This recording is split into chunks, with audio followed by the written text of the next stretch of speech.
这个时间是下午，不是凌晨了。先跟大家预告一下，这个礼拜的开箱影片会比较多，我会把欠下来的债务好好的来还一还，包括了 Google Pixel 3， 艾尔文的第一支手机开箱的评测影片也会在这一周发布，所以敬请期待。那期待 Vlog 的朋友也不用担心，因为明天11月28号我就会出发到上海去快闪，星期三出发，星期四工作，星期五早上就回来了。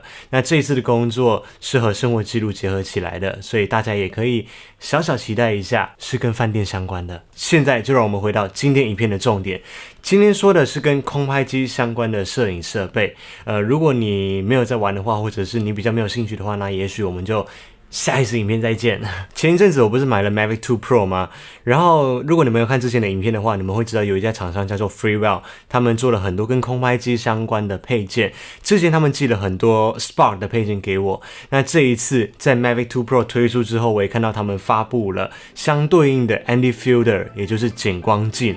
所以我就很不要脸的问他们说，我买了那个新的空拍机，你们要不要寄给我？今天影视制作相关的内容要来跟大家分享的就是 ND Filter 减光镜，不是相机的减光镜，而是空拍机的减光镜。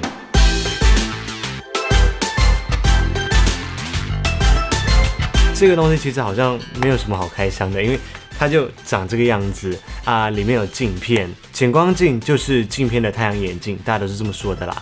那 Freewell 这家公司他们做的减光镜质感还蛮不错的，也附上了保护壳。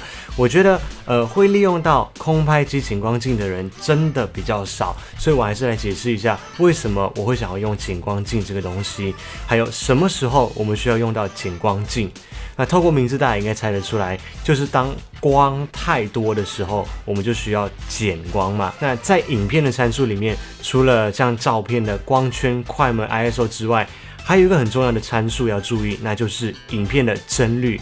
这个和快门是息息相关的。在我们拍摄慢动作的时候，我们会拍摄高帧率来回放，比如说60 fps、120 fps， 也就是说每一秒有几格的画面。那这个帧率会直接的影响快门。在影片的世界里面，快门理想的数字是帧率的2倍。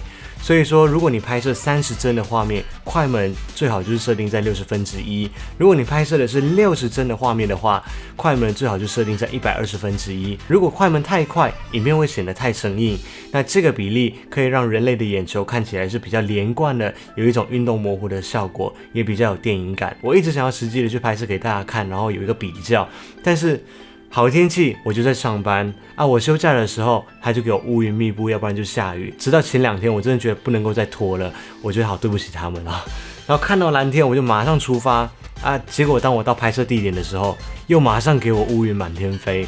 所以很抱歉，我没有办法实际的拍摄很明显的差别来让大家看。那我答应大家，如果未来在出门拍摄空拍画面的时候，如果有天气好的状况，我再来在 Vlog 里面跟大家分享。今天要让你们知道的是原理和认识一下空拍机的减光镜。通常在很亮的天空之下，我们要拍摄60帧的时候，就要尽量的维持快门在120分之一嘛。但是往往很亮的白天，几乎是没有办法放慢到120帧的。那这个时候你有2个做法，第一个就是把光圈调小，那第二个就是加上减光镜。所以如果要在不影响景深的情况之下，要维持大光圈来进行拍摄的话，那这个时候你就要用到减光镜了。Freewell 这一次寄来了2组减光镜，那第一组是 Standard Day， 那里面有4个镜片，包括了 ND4、ND8、ND16， 还有偏光镜。那另外一组的话是 Bright Day 这个组合，同样也是4个镜片，不一样的是这4个镜片里面都有偏光的效果。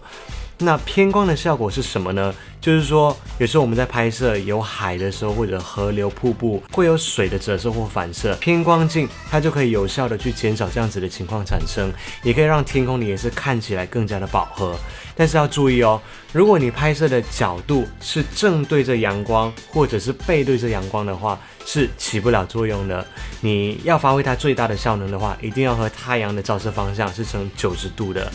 确定好方向之后，再来调整前面的这个转环，那直到你看到最佳的偏光效果为止。这一次他们一并寄了遥控器和架子给我，我觉得超好用。比起要把手机架在遥控器的下面，我觉得把它架在上面看得更顺眼。我会把他们官网的资讯放在叙述栏位上面。除了 Mavic 2 Pro 之外，其他的空拍机的滤镜啊配件他们都有，也欢迎大家去参考看看。好啦，以上就是今天简短的分享。那今天的内容会比较深一点点，也比较有知识性，还是希望能够对一些有在玩空拍机的朋友们有一些帮助。如果你喜欢今天的影片的话，欢迎帮我按赞、订阅、留言、分享，记得要开启小铃铛。我是艾尔文，我们下一次影片见，拜拜。